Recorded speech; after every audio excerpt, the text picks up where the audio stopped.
ಸಾಮಾಜಿಕ ಲೆಕ್ಕ ಪರಿಶೋಧನೆ ಒಂದು ಗ್ರಾಮ ಸಭೆಯಲ್ಲಿ ಹಮ್ಮಿಕೊಂಡಿದ್ದೀವಿ. ಇವತ್ತು ಸಭೆಯ ಅಧ್ಯಕ್ಷರು ಮತ್ತು ಗ್ರಾಮ ಪಂಚಾಯತ್ ಸಭಾಧ್ಯಕ್ಷರನ್ನ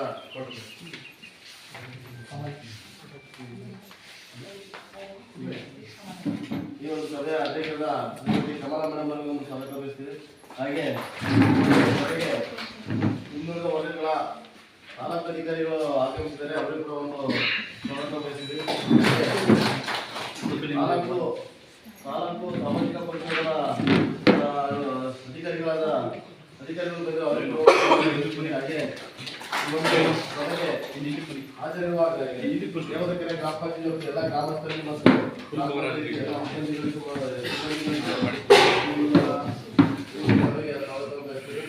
ಒಂದು ಸಭೆಯಲ್ಲಿ 2025 ಸಾಲಿನಲ್ಲಿ ಮಹಾತ್ಮ ಗಾಂಧಿ ರಾಷ್ಟ್ರೀಯ ಗ್ರಾಮೀಣ ಉದ್ಯೋಗ ಕಾರ್ಯಕ್ರಮದಲ್ಲಿ ಮತ್ತು 15ನೇ ಕಾರ್ಯಕ್ರಮದಲ್ಲಿ ಯಾವ ಅಭಿವೃದ್ಧಿ ಕಾರ್ಯಕ್ರಮವನ್ನು ಕೈಗೊಂಡಿದ್ದು ಎಂಬುದರ ಬಗ್ಗೆ ಕಳೆದ ಒಂದು ವಾರದಿಂದ ಸಾಮಾಜಿಕ ಲೆಕ್ಕ ಪರಿಶೋಧನೆ ಒಂದು ನಮ್ಮಲ್ಲಿ ಪ್ರತಿಯೊಂದು ಎಲ್ಲ ಕಡತಗಳ ಪರಿಶೀಲನೆ ಮಾಡಿ ಮತ್ತು ಹಾಗೆ ಸ್ಥಳ ಪರಿಶೀಲನೆ ಕಡತ ಜಾಗ ಇದು ವರ್ಕ್ ಎಲ್ಲೆಲ್ಲಿ ನಡೆದಿದೆ ಎಲ್ಲ ಕಡೆ ಸ್ಥಳ ಭೇಟಿ ಮಾಡಿ ಒಂದು ವರದಿ ರೆಡಿ ಮಾಡಿದರೆ ಆ ವರದಿನ ನಿಮ್ಮಿಂದ ಮತ್ತು ಮೊದಲಕ್ಕೆ ಒಂದು ಬೇಡಿಕೆ ಇದೆ. ಅದನ್ನು ನೀವು ಈ ಒಂದು ರೀತಿಯಲ್ಲಿ ಈ ಒಂದು ಸಭೆಯಲ್ಲಿ ನೀವು ತಿಳಿಸ್ತಾರೆ. ಅದನ್ನ ಏನೋ ನ್ಯೂನತೆಗಳು ಇದ್ದರೆ ಮತ್ತೆ ಏನಾದ್ರು ಸಲಹೆಗಳಿದ್ರೆ ಈ ಒಂದು ಸಭೆಯಲ್ಲಿ ನಮಗೆ ತಿಳಿಸ್ಬೋದು ಅಂತ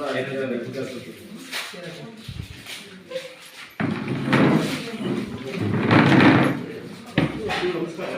ಇವತ್ತು ನಿಮ್ಮ ದೇವಸ್ಥಾನಕ್ಕೆ ಗ್ರಾಮ ಪಂಚಾಯತ್ ಮಹಾತ್ಮ ಗಾಂಧಿ ನರೇಗಾ ಯೋಜನೆ ಮತ್ತು 15ನೇ ಯೋಜನೆ ಈ ಎರಡು ಯೋಜನೆಗಳಿಗೆ ಸಂಬಂಧಪಟ್ಟಂತೆ 2023 ಮತ್ತು 24ನೇ ಸಾಲಲ್ಲಿ ಏನೆಲ್ಲ ಕಾಮಗಾರಿಗಳು ಅನುಷ್ಠಾನ ಆಗಿ ಹಣಪಾವತಿಸಿದೆ ಅದು ಇದಕ್ಕೆ ಸಂಬಂಧಪಟ್ಟಂತೆ ನಾವು ನಿಮ್ಮ ಪಂಚಾಯತಿಗೆ 5 ದಿನ ಸೋಷಲೈಸೇಷನ್ ಮಾಡಿದ್ದೀವಿ. ಈ ಒಂದು 5 ದಿನದಲ್ಲಿ ಎರಡು ಯೋಜನೆಗಳಿಗೆ ಸಂಬಂಧಪಟ್ಟಂತೆ ಗ್ರಾಮ ಪಂಚಾಯತಿ ಏನೆಲ್ಲ ದಾಖಲಾತಿಗಳನ್ನು ನಿರ್ವಹಣೆ ಮಾಡಿದರೆ ಆ ದಾಖಲಾತಿಗಳು ಸಕಾಲದಲ್ಲಿ ಸಮರ್ಪಕವಾಗಿ ನಿರ್ವಹಣೆ ಆಗಿದೆ ಅನ್ನೋದನ್ನು ಪರಿಶೀಲನೆ ಮಾಡಿದ್ವಿ. ಮತ್ತು ಯಾವ್ಯಾವ ಕಾಮಗಾರಿಗಳಿಗೆ ಹಣ ಪಾವತಿಯಾಗಿದೆ, 15ನೇ ಆಗಸ್ಟ್ ಯೋಜನೆ ಕೂಡ ಕಾಮಗಾರಿ ಆಗಿದೆ ಮತ್ತು ನರೇಗಾ ಯೋಜನೆ ಕೂಡ ಕಾಮಗಾರಿಗಳನ್ನು ಅನುಷ್ಠಾನ ಮಾಡಿದೆ. ಅನುಷ್ಠಾನ ಆಗಿರುವಂಥ ಕಾಮಗಾರಿಗಳು ಏನು ನಿಗದಿಪಡಿಸಿದ ರೀತಿಯಲ್ಲಿ ಅನುಷ್ಠಾನ ಆಗಿದೆಯಾ, ನಿಯಮಾನುಸಾರ ಅನುಷ್ಠಾನ ಆಗಿದೆಯಾ, ಅನುಷ್ಠಾನ ಆಗಿದ್ದ ಕಾಮಗಾರಿಯಿಂದ ಸಾರ್ವಜನಿಕರಿಗೆ ಎಷ್ಟು ಮಟ್ಟಿಗೆ ಅನುಕೂಲ ಆಗಿದೆ, ಹಾಗೆ ಯಾವುದಾದ್ರು ಕಾಮಗಾರಿ ಅನುಷ್ಠಾನ ಕಾಮಗಾರಿ ಕಡಿಮೆ ಆಗಿದೆಯಾ ಅಥವಾ ಚೆನ್ನಾಗಾಗಿದೆ, ಈ ಥರ ಎಲ್ಲ ಅಂಶಗಳನ್ನು ನಾವು ಪರಿಶೀಲನೆ ಮಾಡಿದ್ದೀವಿ. ಯೋಜನೆ ಸಭೆಯಲ್ಲಿ ಕರೆದಿರುವ ಮುಖ್ಯ ಉದ್ದೇಶ ಏನು ಅಂದರೆ ಯಾವ ಯೋಜನೆಯಲ್ಲಿ ಯಾವ ಗ್ರಾಮದಲ್ಲಿ ಏನು ಕಾಮಗಾರಿ ಆಗಿದೆ ಮತ್ತು ಅದಕ್ಕೆ ಎಷ್ಟು ಖರ್ಚಾಗಿದೆ ಅನ್ನೋದನ್ನು ನಾವು ಹೇಳ್ತೀವಿ. ಆಗಿರೋಂಥ ವರ್ಕ್ಗಳಿಗೆ ಸಂಬಂಧಪಟ್ಟಂತೆ ನಿಮ್ಮ ಅಭಿಪ್ರಾಯಗಳು ಏನಿದೆ ಕೂಡ ಚರ್ಚೆ ಮಾಡ್ಬೋದು. ಉದಾಹರಣೆಗೆ ಯಾವುದಾದ್ರು ವರ್ಕೆ ಆಗಿಲ್ಲ, ಪೇಮೆಂಟ್ ಆಗಿದೆ, ಅಥವಾ ಮಾಡಿರೋಂಥ ಕಾಮಗಾರಿ ಕಳಪೆ ಆಗಿದೆ, ಉಪಯೋಗಕ್ಕೆ ಬರೋದು ಸಮಸ್ಯೆ ಆಗಿದೆ, ಅಥವಾ ಮಾಡಿರೋಂಥ ಕಾಮಗಾರಿ ಚೆನ್ನಾಗಿದೆ, ಎಲ್ಲರಿಗೂ ಅನುಕೂಲ ಆಗಿದೆ. ಈ ಥರ ಯಾವುದೇ ನಿಮ್ಮ ಅಭಿಪ್ರಾಯಗಳು ಇಲ್ಲಿ ನೀವು ಮುಖ್ಯವಾಗಿ ಚರ್ಚೆ ಮಾಡ್ತೀವಿ. ನೀವೇನು ಬಗೆಯಾಗಿ ಹೇಳ್ತೀರಾ ಅದಕ್ಕೆ ಸಂಬಂಧಪಟ್ಟಂತೆ ಈ ಗ್ರಾಮ ಸಭೆ ಅಧ್ಯಕ್ಷತೆ ಇವತ್ತು ಇವರು ವಹಿಸ್ಕೊಂಡಿದ್ದಾರೆ, ನೋಡಬೇಕಾದ್ರು ಅದಕ್ಕೆ ಸಂಬಂಧಪಟ್ಟಂತೆ ಅವರು ಚರ್ಚೆ ಮಾಡಿ ತೀರ್ಮಾನ ಮಾಡ್ತಾರೆ. ಅದೇ ರೀತಿ ನಾವು ವರದಿಯನ್ನು ಮಾಡಾಂತಿದ್ದೀವಿ. ಇನ್ನು ನರೇಗಾ ಯೋಜನೆಗೆ ಸಂಬಂಧಪಟ್ಟಂತೆ ನಿಮ್ಮ ಪಂಚಾಯಿತಿಯಲ್ಲಿ 2023-24ನೇ ಸಾಲಿಗೆ ಒಟ್ಟು 146 ವರ್ಕ್ಗಳನ್ನ ಮಾಡಿದ್ದಾರೆ. ಖರ್ಚಾಗಿರೋಂಥದ್ದು ಏನು 146 ವರ್ಕ್ ಆಗಿರೋದಕ್ಕೆ ಎನ್ಎಂಆರ್ ಪೇಮೆಂಟ್ ಆಗಿದೆ 3,72,810 ರೂಪಾಯಿ ಪೇಮೆಂಟ್ ಆಗಿದೆ. ಇನ್ನು ಏನೆಲ್ಲ ಸಮುದಾಯ ಕಾಮಗಾರಿಗಳಾಗಿದ್ದಾರೆ ಅದಕ್ಕೆ ಸಾಮಗ್ರಿ ಹಣ ಕೂಡ ಪಾವತಿಯಾಗಿದೆ. ಅದು 9,07,495 ರೂಪಾಯಿ ಖರ್ಚಾಗಿದೆ. ಒಟ್ಟು ಒಂದು ವರ್ಷದ ಅವಧಿಗೆ 39,80,350 ರೂಪಾಯಿ ನಿಮ್ಮ ಪಂಚಾಯಿತಿ ವತಿಯಿಂದ ನರೇಗಾ ಯೋಜನೆಯಲ್ಲಿ ಖರ್ಚು ಮಾಡುವಂಥದ್ದು. ಇದು ಕೃಷಿ ಇಲಾಖೆಯಿಂದ 7 ಜನ ಫಲಾನುಭವಿಗಳಿಗೆ ಹಣ ಪಾವತಿಯಾಗಿದೆ. ಯಾರೆಲ್ಲ ಹಂಚಿ ಹಿಂದುಗೂಡಿ ಕಾಮಗಾರಿಗಳನ್ನು ಮಾಡಿದ್ದಾರೆ ಅವರಿಗೆ ಪೇಮೆಂಟ್ ಆಗಿರ್ಬೋದು. ಅವರು 59,092 ರೂಪಾಯಿ ಪೇಮೆಂಟ್ ಮಾಡಿದ್ದಾರೆ ಒಟ್ಟು. ಇನ್ನು ಒಂದು ಎರೆಹುಳು ತೊಟ್ಟಿ ಕಾಮಗಾರಿ ಆಗಿ ಅದಕ್ಕೆ 17,950 ರೂಪಾಯಿ ಪೇಮೆಂಟ್ ಮಾಡಿದ್ದಾರೆ. ಯಾವ ನಾವು ಹೇಳ್ತೀವಿ. ಇದು ಸಾಮಾಜಿಕ ನ್ಯಾಯ ಇಲಾಖೆಯಿಂದ 7 ವರ್ಷದಿಂದ ನಮ್ಮ ಅನುಷ್ಠಾನ ಮಾಡಿ 55,768 ರೂಪಾಯಿನ ಎನ್ಎಂಆರ್ ಪೇಮೆಂಟ್ ಮಾಡಿದೆ. ಇದು ಸಾಮಾನ್ಯವಾಗಿ 29,870 ರೂಪಾಯಿ ಪೇಮೆಂಟ್ ಮಾಡಿದೆ. ಇದು ನರೇಗಾ ಯೋಜನೆ ಹೇಳ್ತಾರೆ. ಮತ್ತು ನಿಮ್ಮ ಪಂಚಾಯತಿಯಿಂದ ಮತ್ತೆ ಇತರ ಅನುಷ್ಠಾನ ಇಲಾಖೆಯಿಂದ ಕೃಷಿ ಇಲಾಖೆ, ತೋಟಗಾರಿಕೆ ಇಲಾಖೆ, ಪಂಚಾಯತ್ ಮತ್ತು ಸಾಮಾಜಿಕ ನ್ಯಾಯ ಇಲಾಖೆ ಎಲ್ಲ ಇಲಾಖೆಗಳಿಂದ ನರೇಗಾ ಯೋಜನೆ ನಿಮ್ಮ ಪಂಚಾಯತಿಯಲ್ಲಿ ಒಂದು ವರ್ಷದಲ್ಲಾಗಿರುವಂಥ ಒಟ್ಟು ವರ್ಕ್ಗಳು 174 ವರ್ಕ್ಗೆ 32,15,950 ರೂಪಾಯಿ ಎನ್ಎಂಆರ್ ಪೇಮೆಂಟ್ ಮಾಡಿದೆ. ಇನ್ನು ಸಾಮಗ್ರಿ ನೋಡಿ 9,75,385 ರೂಪಾಯಿ ಒಟ್ಟು ಒಂದು ವರ್ಷದ ಸಂಬಂಧಪಟ್ಟಿದೆ. 41,71,275 ತೆಗೆದುಕೊಂಡಿದೆ. 10,178 ಮಾನದಂಡಗಳು ಸೂಚನೆಯಾಗಿರುತ್ತದೆ. ಹಾಗೆ ಈಗ ಏನು ಹೇಳಿದ್ರೆ ಈಗ ನೆರೆ ಯೋಜನೆಗೆ ಸಂಬಂಧಪಟ್ಟಂತೆ ಇದು 15ನೇ ಹಣಕಾಸು ಯೋಜನೆಗೆ ಸಂಬಂಧಪಟ್ಟಂತೆ ನಿಮ್ಮ ಪಂಚಾಯತಿ 2022-2023 ಸಾಲಿನಲ್ಲಿ ಖರ್ಚಾಗಿ ಉಳಿದಿರುವಂಥ ಮೊತ್ತ 20,15,024 ಅನುದಾನ ಉಳಿದಿರುತ್ತೆ ಸಂಬಂಧಪಟ್ಟ ಖಾತೆಗೆ. ಇದು 23-24 ಸಾಲಿನಲ್ಲಿ ಸರ್ಕಾರದಿಂದ ನಿಮ್ಮ ಪಂಚಾಯತಿಗೆ ಬಂದಿರುವಂಥ ಅನುದಾನ ಮೊದಲನೇ ಕಂತಾಗಿ 22/9/2023 5,28,759 ಅನುದಾನ ಬಂದಿದೆ. ಇನ್ನು ಎರಡನೇ ಕಂತಾಗಿ ದಿನಾಂಕ 2/3/2024 ಬಂದಿರುವಂಥ ಅನುದಾನ 8,78,431 ಅನುದಾನ ಬಂದಿದೆ. ಒಟ್ಟು ಏನು ಅನುದಾನ ಬಂದಿದೆ ಇದರಲ್ಲಿ ಖರ್ಚು ಮಾಡಿರುವಂಥದ್ದು 15 ಹಣಕಾಸು ಯೋಜನೆಯಲ್ಲಿ 27,67,382 ಖರ್ಚು ಮಾಡಿದ್ದಾರೆ. ಇದರಲ್ಲಿ ಕಾಮಗಾರಿಗಳನ್ನ ಅನುಷ್ಠಾನ ಮಾಡಿದ್ದಾರೆ, ಮತ್ತೆ ಕುಡಿಯ ನೀರು ಮತ್ತೆ ಬೀದಿ ದೀಪಕ್ಕೆ ಸಂಬಂಧಪಟ್ಟಂತೆ ಕೆಲವು ಸಾಮಗ್ರಿಗಳನ್ನ ಖರೀದಿ ಮಾಡಿದ್ದಾರೆ. ಉದಾಹರಣೆಗೆ ಕಚೇರಿಗೆ ಸಂಬಂಧಪಟ್ಟಂತೆ ಕೆಲವು ಸಾಮಗ್ರಿಗಳನ್ನ ಖರೀದಿ ಮಾಡಿದ್ದಾರೆ. ಇನ್ನು ಕುಡಿಯ ನೀರಿಗೆ ಸಂಬಂಧಪಟ್ಟ ಪೈಪ್ಲೈನ್ಗೆ ಏನೇನೆಲ್ಲ ಸಾಮಗ್ರಿಗಳು ಬೇಕು ಅದನ್ನು ಖರೀದಿ ಮಾಡಿದ್ದಾರೆ. ಇಲ್ಲ ಬೀದಿ ದೀಪ ನಿರ್ವಹಣೆಗೆ ಸಂಬಂಧಪಟ್ಟಂತೆ ಕೆಲವು ಏನೆಲ್ಲ ಸಾಮಗ್ರಿಗಳು ಬೇಕು ಅದನ್ನು ಕೂಡ ಖರೀದಿ ಮಾಡಿದ್ದಾರೆ. ಈಗ ಯಾವ್ಯಾವುದಕ್ಕೆ ಎಷ್ಟು ರೂಪಾಯಿ ಖರ್ಚು ಮಾಡಿದ್ದಾರೆ ಮತ್ತೆ ಯಾವ ಗ್ರಾಮದಲ್ಲಿ ಆಗಿದೆ ಅನ್ನೋದನ್ನ ಹೇಳ್ತೀವಿ. ಹೇಳಿದ್ರೆ ಕಾಮಗಾರಿಗಳಿಗೆ ಸಂಬಂಧಪಟ್ಟಂತೆ ಖರೀದಿಗಳಿಗೆ ಸಂಬಂಧಪಟ್ಟಂತೆ ನೀವು ಏನಾದ್ರು ಚರ್ಚೆ ಮಾಡಿದ್ದೀರಿ ಮುಖ್ಯವಾಗಿ ಚರ್ಚೆ ಮಾಡಬೇಕು. ಹಾಗೆ ಇದೇ ರೀತಿ ಕಳೆದ ಬಾರಿ ಕೂಡ ಸೋಷಿಯಾಲಿಟಿ ಪಂಚಾಯತಿಯಲ್ಲಿ ಆಗಿತ್ತು. ಏನು ಸೋಷಿಯಾಲಿಟಿ ಆಗಿ ನಾವು ವರದಿಯನ್ನು ಕೊಟ್ಟು ಸಂಬಂಧಪಟ್ಟಂತೆ ಮುಂದಿನ ಸಭೆಯಲ್ಲಿ ಅದನ್ನು ಅನುಕೂಲವಾಗಿ ಮಂಡಿಸಬೇಕಾಗುತ್ತೆ. ಉದಾಹರಣೆಗೆ ಯಾವ್ದಾದ್ರು ಆಕ್ಷೇಪಣೆಗಳಿಂದ ಅಥವಾ ವಸೂಲಾತಿ ಪ್ರಕರಣಗಳಿದ್ರೆ ಅದು ಸಂಬಂಧಪಟ್ಟಂತೆ ಗ್ರಾಮ ಪಂಚಾಯತಿಯಿಂದ ಕ್ರಮ ತಗೊಂಡು ಅನುಕೂಲ ವರದಿಯನ್ನು ಇಲ್ಲಿ ಮಂಡಿಸಬೇಕಾಗಿರುತ್ತೆ. ಕಳೆದ ಬಾರಿ ಸಂಬಂಧಪಟ್ಟಂತೆ ಈ ಸಲ ಯಾವುದು ಕೂಡ ಅನುಕೂಲ ವರದಿ ಇವರು ನಮಗೆ ಕೊಟ್ಟಿರೋದಿಲ್ಲ. ಅದನ್ನು ಮುಂದಿನ ಬಾರಿ ಸಭೆಯಲ್ಲಿ ಅವರು ಮಂಡಿಸ್ತಾರೆ. ಈಗ ಈ ಸಲ ಏನು 23-24 ಏನು ದಾಖಲೆಗಳು ಎಷ್ಟಾಗಿದೆ ಖರ್ಚು ವೆಚ್ಚಾಗಿದೆ ಅನ್ನೋದನ್ನ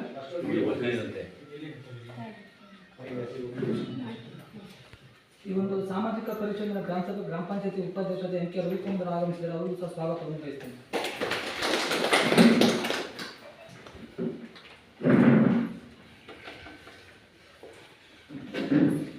ನಮಸ್ಕಾರ. ಈಗ ನಿಮ್ಮ ಪಂಚಾಯತಿಗೆ ಎಷ್ಟು ಕಾಮಗಾರಿಗಳಾಗಿದೆ, ಎಷ್ಟು ಹಣ ಖರ್ಚಾಗಿದೆ ಅಂತ ಹೇಳಿ ತಿಳಿಸಿದ್ದಾರೆ. ಅದರಲ್ಲಿ ಯಾವ ಊರಲ್ಲಿ ಏನು ಕಾಮಗಾರಿಗಳಾಗಿದೆ ಅಂತ ಹೇಳಿ ತಿಳಿಸಿದ್ದಾರೆ. ಅದನ್ನೇ ಲೋಪದೋಷಗಳು ಅಕಸ್ಮಾತ್ ಹಣ ಯಾರಿಗಾದ್ರು ಜಮಾ ಆಗಿಲ್ಲ ಅಂತ ಹೇಳಿದ್ರೆ, ಅಕಸ್ಮಾತ್ ಕಳಪೆ ಕಾಮಗಾರಿ ಆಗಿದ್ರೆ, ಅಕಸ್ಮಾತ್ ಒಂದು ಸ್ಥಳದಲ್ಲಿ ಮಾಡೋಂಥ ಕಾಮಗಾರಿಗಳನ್ನ ಬೇರೆ ಸ್ಥಳದಲ್ಲಿ ಮಾಡಿದ್ರೆ ಹೇಳ್ಬೋದು. ದೇವರಕೆರೆ ಸರ್ಕಾರಿ ಪ್ರೌಢಶಾಲೆಗೆ ಕಬಡ್ಡಿ ಅಂಕಣ ಕಾಮಗಾರಿ, ಇದಕ್ಕೆ ಕೂಲಿ ಮೊತ್ತ 14,520 ರೂಪಾಯಿ ಖರ್ಚಾಗಿರುತ್ತದೆ. ದೇವರಕೆರೆ ಸರ್ಕಾರಿ ಪ್ರೌಢಶಾಲೆಗೆ ಖೋಖೋ ಅಂಕಣ, ಇದಕ್ಕೆ ಕೂಲಿ ಮೊತ್ತ 14,220 ರೂಪಾಯಿ ಖರ್ಚಾಗಿರುತ್ತದೆ. ಹಿರಮಂದಿ ಗ್ರಾಮದಲ್ಲಿ ಅಂಗನವಾಡಿ ಕಟ್ಟಡ ನಿರ್ಮಾಣ ಕಾಮಗಾರಿ, ಇದಕ್ಕೆ ಕೂಲಿ ಮೊತ್ತ 64,780 ರೂಪಾಯಿ ಖರ್ಚಾಗಿರುತ್ತದೆ. ಅಚ್ಚಿನಹಳ್ಳಿ ಗ್ರಾಮದ 8 ಜನ ಫಲಾನುಭವಿಗಳ ಮನೆ ಹತ್ತಿರ ಪೌಷ್ಟಿಕ ಕೈತೋಟ ನಿರ್ಮಾಣ, ಇದಕ್ಕೆ ಕೂಲಿ ಮೊತ್ತ 1,580 ರೂಪಾಯಿ ಖರ್ಚಾಗಿರುತ್ತದೆ. ನೀಕನಹಳ್ಳಿ ಗ್ರಾಮದ 20 ಜನ ಫಲಾನುಭವಿಗಳ ಮನೆ ಹತ್ತಿರ ಪೌಷ್ಟಿಕ ಕೈತೋಟ ಕಾಮಗಾರಿ, ಇದಕ್ಕೆ ಕೂಲಿ ಮೊತ್ತ 9,796 ರೂಪಾಯಿ ಖರ್ಚಾಗಿರುತ್ತದೆ. ಮರಗುಂದ ಗ್ರಾಮದ 7 ಜನ ಫಲಾನುಭವಿಗಳ ಮನೆ ಹತ್ತಿರ ಪೌಷ್ಟಿಕ ಕೈತೋಟ, ಇದಕ್ಕೆ ಕೂಲಿ ಮೊತ್ತ 948 ರೂಪಾಯಿ ಖರ್ಚಾಗಿರುತ್ತದೆ. ಮರಗಿಡಿ ಗ್ರಾಮದ 29 ಜನ ಫಲಾನುಭವಿಗಳ ಮನೆ ಹತ್ತಿರ ಪೌಷ್ಟಿಕ ತೋಟ, ಇದಕ್ಕೆ ಕೂಲಿ ಮೊತ್ತ 10,425 ರೂಪಾಯಿ ಖರ್ಚಾಗಿರುತ್ತದೆ. ಎಸ್ ರೇವಣ್ಣವರ ಗದ್ದೆಯಿಂದ ಎಸ್ ಮೋಹನ್ ಅವರ ಗದ್ದೆ ತನಕ ನೀರು ಕಾಲುವೆ, ಇದಕ್ಕೆ ಕೂಲಿ ಮೊತ್ತ 42,028 ರೂಪಾಯಿ ಖರ್ಚಾಗಿರುತ್ತದೆ. ಹಿರಮಂದಿ ಗ್ರಾಮದ ಎನ್.ಟಿ. ಮಂಜುನಾಥರವರ ಗದ್ದೆಯಿಂದ ಸರ್ವೆ ನಂಬರ್ 39/2 ಹಾಗೂ ಡಿ.ವಿ. ರಮೇಶ್ ಅವರ ಗದ್ದೆ ತನಕ ನೀರು ಕಾಲುವೆ, ಇದಕ್ಕೆ ಕೂಲಿ ಮೊತ್ತ 36,140 ರೂಪಾಯಿ ಖರ್ಚಾಗಿರುತ್ತದೆ. ಸಮಾಜ ಬಸ ವಸತಿ ಯೋಜನೆ, ಇದಕ್ಕೆ ಕೂಲಿ ಮೊತ್ತ 7,574 ರೂಪಾಯಿ ಖರ್ಚಾಗಿರುತ್ತದೆ. ಶಾಂಭವಿ ಸದಾಶಿವ ಶೆಟ್ಟಿ ಬಸ ವಸತಿ ಯೋಜನೆ, ಇದಕ್ಕೆ ಕೂಲಿ ಮೊತ್ತ 15,140 ರೂಪಾಯಿ ಖರ್ಚಾಗಿರುತ್ತದೆ. ಮರಗುಂದ ಗ್ರಾಮದ ರಾಧಿಕಾ ಮೋಹನ್ ಅವರ ಜಮೀನಲ್ಲಿ ಕಾನ್ಫರೆನ್ಸ್ ಇಡುವುದು, ಇದಕ್ಕೆ ಕೂಲಿ ಮೊತ್ತ 1,896 ರೂಪಾಯಿ ಖರ್ಚಾಗಿರುತ್ತದೆ. ಮರಗುಂದ ಪ್ರೇಮಪ್ಪ ಮನೀಶ್ ಅವರ ವೈಯಕ್ತಿಕ ಸೋಪಿಟ್ ಕಾಮಗಾರಿ, ಇದಕ್ಕೆ ಕೂಲಿ ಮೊತ್ತ 4,424 ರೂಪಾಯಿ ಖರ್ಚಾಗಿರುತ್ತದೆ. ಇಂದ್ರಮಪ್ಪ ರವಿ ಅಂಬೇಡ್ಕರ್ ವಸತಿ ಯೋಜನೆ, ಇದಕ್ಕೆ ಕೂಲಿ ಮೊತ್ತ 2,530 ರೂಪಾಯಿ ಖರ್ಚಾಗಿರುತ್ತದೆ. ಸುತೀಕೋ ಮೋಹನ್ ಅವರ ಅಂಬೇಡ್ಕರ್ ವಸತಿ ಯೋಜನೆ, ಇದಕ್ಕೆ ಕೂಲಿ ಮೊತ್ತ 7,580 ರೂಪಾಯಿ ಖರ್ಚಾಗಿರುತ್ತದೆ. ಲಕ್ಷ್ಮೀಕೋಮ್ ಚೇತನ್ ಅವರ ಹೊಸ ವಸತಿ ಯೋಜನೆ, ಇದಕ್ಕೆ ಕೂಲಿ ಮೊತ್ತ 10,740 ರೂಪಾಯಿ ಖರ್ಚಾಗಿರುತ್ತದೆ. ಜೋಸೆಫ್ ಅವರ ಬಸ ವಸತಿ ಯೋಜನೆ, ಇದಕ್ಕೆ ಕೂಲಿ ಮೊತ್ತ 11,696 ರೂಪಾಯಿ ಖರ್ಚಾಗಿರುತ್ತದೆ. ಜೋಡಿ ಜೋಸೆಫ್ ಅವರ ಬಸ ವಸತಿ ಯೋಜನೆ, ಇದಕ್ಕೆ ಕೂಲಿ ಮೊತ್ತ 19,592 ರೂಪಾಯಿ ಖರ್ಚಾಗಿರುತ್ತದೆ. ಸುಶೀಲಪ್ಪ ಪ್ರೊಫೆಸರ್ ಅವರ ಬಸ ವಸತಿ ಯೋಜನೆ, ಇದಕ್ಕೆ ಕೂಲಿ ಮೊತ್ತ 15,644 ರೂಪಾಯಿ ಖರ್ಚಾಗಿರುತ್ತದೆ. ಪ್ರತಿಕಾ ಮಂಜುನಾಥ ಅವರ ಬಸ ವಸತಿ ಯೋಜನೆ, ಇದಕ್ಕೆ ಕೂಲಿ ಮೊತ್ತ 20,224 ರೂಪಾಯಿ ಖರ್ಚಾಗಿರುತ್ತದೆ. ನೀಕನಹಳ್ಳಿ ಗ್ರಾಮದ ಎನ್.ಎಸ್. ಮಂಜುನಾಥ್ ಸಿದ್ದೇಗೌಡರ ಕಾಂಗ್ರೆಸ್ ತಲುಪು, ಇದಕ್ಕೆ ಕೂಲಿ ಮೊತ್ತ 9,796 ರೂಪಾಯಿ ಖರ್ಚಾಗಿರುತ್ತದೆ. ದೇವರಕೆರೆ ಗ್ರಾಮದ BS ಪದ್ಮ ಅಕೌಂಟ್ ಸೀತಾಪತಿ ಜಮೀನಲ್ಲಿ ಕಾಳಮೆಣಸು 632 ರೂಪಾಯಿ ಖರ್ಚಾಗಿರುತ್ತದೆ. ಯರಗಳ್ಳಿ ಗ್ರಾಮದ BG ರಾಜಗೌಡ ಬಿನ್ ಗಿಡ್ಡಗೌಡ ಜಮೀನಲ್ಲಿ ಕಾಳಮೆಣಸು ಇರುವುದು ಇದಕ್ಕೆ ಕೂಲಿ ಮೊತ್ತ 7,584 ರೂಪಾಯಿ ಖರ್ಚಾಗಿರುತ್ತದೆ. ತೀರ್ಥಹಳ್ಳಿ ಗ್ರಾಮದ DB ನಾರಾಯಣಗೌಡ ಬಿನ್ ಬೆಟ್ಟಗೌಡ ಜಮೀನಲ್ಲಿ ಕಾಳಮೆಣಸು ಇರುವುದು ಇದಕ್ಕೆ ಕೂಲಿ ಮೊತ್ತ 632 ರೂಪಾಯಿ ಪಾವತಿಯಾಗಿರುತ್ತದೆ. ಮರಗುಂದ ಗ್ರಾಮದ ನಿಶಾಂತ್ ಬಿನ್ ಮೊಗನಗೌಡ ಜಮೀನಲ್ಲಿ ಅಡಿಕೆ ಗಿಡ ಇರುವುದು ಇದಕ್ಕೆ ಕೂಲಿ ಮೊತ್ತ 15,168 ರೂಪಾಯಿ ಖರ್ಚಾಗಿರುತ್ತದೆ. ಬಾಗೂರವರ ಅಂಬೇಡ್ಕರ್ ವಸತಿ ಯೋಜನೆ ಇದಕ್ಕೆ ಕೂಲಿ ಮೊತ್ತ 13,690 ರೂಪಾಯಿ ಖರ್ಚಾಗಿರುತ್ತದೆ. ಊರಹಳ್ಳಿ ಗ್ರಾಮದ BR ವಿಜಯಕುಮಾರ್ ಬಿನ್ ರುದ್ರೇಗೌಡ ಜಮೀನಿನ ಅಡಿಕೆ ಗಿಡ ಇರುವುದು ಇದಕ್ಕೆ ಕೂಲಿ ಮೊತ್ತ 25,120 ರೂಪಾಯಿ ಖರ್ಚಾಗಿರುತ್ತದೆ. DG ಅಡಿಕೆ ಗಿಡ ಇದಕ್ಕೆ ಕೂಲಿ ಮೊತ್ತ 15,120 ರೂಪಾಯಿ ಖರ್ಚಾಗಿರುತ್ತದೆ. ಕುಮಾರಹಳ್ಳಿ ಗ್ರಾಮದ BR ಲೋಕೇಶ್ ಬಿನ್ ರುದ್ರೇಗೌಡ ಜಮೀನಿನಲ್ಲಿ ಕಾಳಮೆಣಸು ಇರುವುದು ಇದಕ್ಕೆ ಕೂಲಿ ಮೊತ್ತ 630 ರೂಪಾಯಿ ಖರ್ಚಾಗಿರುತ್ತದೆ. ದೇವರಕೆರೆ ಗ್ರಾಮದ ರಮೇಶ್ ಬಿನ್ ಬಿಳಿಗ ಶೆಟ್ಟಿ ಅವರ ಜಮೀನಿನಲ್ಲಿ ಅಡಿಕೆ ಗಿಡ ಇರುವುದು ಇದಕ್ಕೆ ಕೂಲಿ ಮೊತ್ತ 13,904 ರೂಪಾಯಿ ಖರ್ಚಾಗಿರುತ್ತದೆ. ದೇವರಕೆರೆ ಗ್ರಾಮದ ಮೋಹನ ಬಿನ್ ಮೊಗಪುಗೌಡ ಅವರ ಜಮೀನಿನಲ್ಲಿ ಕಾಳಮೆಣಸು ಇರುವುದು ಇದಕ್ಕೆ ಕೂಲಿ ಮೊತ್ತ 7,584 ರೂಪಾಯಿ ಖರ್ಚಾಗಿರುತ್ತದೆ. ದೇವರಕೆರೆ ಗ್ರಾಮದ ಮೊಗಪುಗೌಡ ಬಿನ್ ನಂಜೇಗೌಡ ಜಮೀನಿನಲ್ಲಿ ಕಾಳಮೆಣಸು ಇರುವುದು ಇದಕ್ಕೆ ಕೂಲಿ ಮೊತ್ತ 6,952 ರೂಪಾಯಿ ಖರ್ಚಾಗಿರುತ್ತದೆ. ಮರಗುಂದ ಗ್ರಾಮದ ಗೋಪಾಲ ಬಿನ್ ದೇವಶಕ್ತಿ ಅವರ ಜಮೀನಿನಲ್ಲಿ ಅಡಿಕೆ ಗಿಡ ಇರುವುದು ಇದಕ್ಕೆ ಕೂಲಿ ಮೊತ್ತ 9,480 ರೂಪಾಯಿ ಖರ್ಚಾಗಿರುತ್ತದೆ. ಮರಗುಂದ ಗ್ರಾಮದ VB ಸುರೇಶ್ ಬಿನ್ ಬುಕ್ಕಿಗೌಡ ಅವರ ಜಮೀನಿನಲ್ಲಿ ಕಾಳಮೆಣಸು ಇರುವುದು ಇದಕ್ಕೆ ಕೂಲಿ ಮೊತ್ತ 9,480 ರೂಪಾಯಿ ಖರ್ಚಾಗಿರುತ್ತದೆ. ಮರಗುಂದ ಗ್ರಾಮದ ಗುಂಡು ಶೆಟ್ಟಿ ಬಿನ್ ದೇವಪ್ಪ ಶೆಟ್ಟಿ ಅವರ ಜಮೀನಿನಲ್ಲಿ ಅಡಿಕೆ ಗಿಡ ಇರುವುದು ಇದಕ್ಕೆ ಕೂಲಿ ಮೊತ್ತ 9,480 ರೂಪಾಯಿ ಖರ್ಚಾಗಿರುತ್ತದೆ. ಒಡಜಾಲಿ ಗ್ರಾಮದ ಜಾಜಪ್ಪ ಬಿನ್ ಭೈರಪ್ಪ ಅವರ ಜಮೀನಿನಲ್ಲಿ ಕಾಳಮೆಣಸು ಇರುವುದು ಇದಕ್ಕೆ ಕೂಲಿ ಮೊತ್ತ 8,530 ರೂಪಾಯಿ ಖರ್ಚಾಗಿರುತ್ತದೆ. ತೋರಹಳ್ಳಿ ಗ್ರಾಮದ KB ಮಂಜುನಾಥ್ ಬಿನ್ ಬೈರಯ್ಯ ಅವರ ಜಮೀನಿನಲ್ಲಿ ಕಾಳಮೆಣಸು ಇರುವುದು ಇದಕ್ಕೆ ಕೂಲಿ ಮೊತ್ತ 8,214 ರೂಪಾಯಿ ಖರ್ಚಾಗಿರುತ್ತದೆ. ಕೋಗರಹಳ್ಳಿ ಗ್ರಾಮದ ಲೇಪಾಕ್ಷಿ ರವೀಂದ್ರವರ ಜಮೀನಿನಲ್ಲಿ ಅಡಿಕೆ ಗಿಡ ಇರುವುದು ಇದಕ್ಕೆ ಕೂಲಿ ಮೊತ್ತ 17,380 ರೂಪಾಯಿ ಖರ್ಚಾಗಿರುತ್ತದೆ. ಕೋಗರಹಳ್ಳಿ ಗ್ರಾಮದ KH ರವಿ ಬಿನ್ ವಿಜಯರವರ ಜಮೀನಿನಲ್ಲಿ ಕಾಳಮೆಣಸು ಇರುವುದು ಇದಕ್ಕೆ ಕೂಲಿ ಮೊತ್ತ 10,744 ರೂಪಾಯಿ ಪಾವತಿಯಾಗಿರುತ್ತದೆ.